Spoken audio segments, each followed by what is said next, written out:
কোরবানির ঈদকে সামনে রেখে নারায়ণগঞ্জে যেন নতুন এক আকর্ষণের কেন্দ্রবিন্দুতে পরিণত হয়েছে একটি মহিষ। তবে এটি সাধারণ কোনো মহিষ নয়। দুই শিংয়ের মাঝখানে সিঁথির মতো ভাঁজ, চোখের তীক্ষ্ণ দৃষ্টি আর কাছে গেলে আক্রমণাত্মক ভঙ্গি, সব মিলিয়ে খামার জুড়ে এখন আলোচনার নাম নেতানিয়াহু।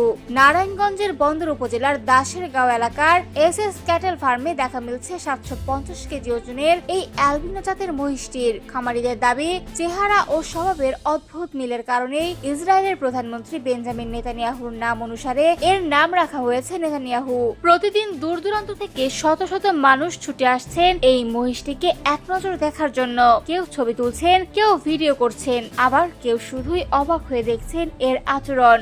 খামার সূত্রে জানা যায়, মহিষটির স্বভাব বেশ রাগী। কেউ আদর করতে গেলেই ফোঁস-ফোঁস শব্দ করে তেড়ে আসে। এমনকি যারা প্রতিদিন খাবার দেয় তাদের প্রতিও অনেক সময় আক্রমণাত্মক আচরণ করে এটি।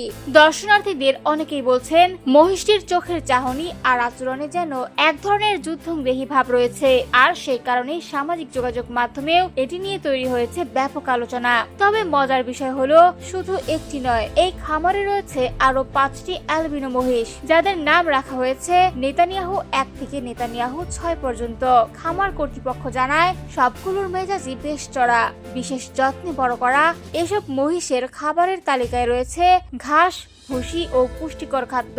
দিনে 2 বার গোসল করিয়ে রাখা হয় একদম ফিটফাট অবস্থায়। তবে সব সময় রাগী মেজাজে থাকায় রাখালরাও কিছুটা সতর্ক দূরত্ব বজায় রেখেই দেখাশোনা করেন তাদের। কোরবানির হাটে ওঠার আগেই নেতানিয়াহু এখন নারায়ণগঞ্জ জুড়ে টক অব দ্য টাউন।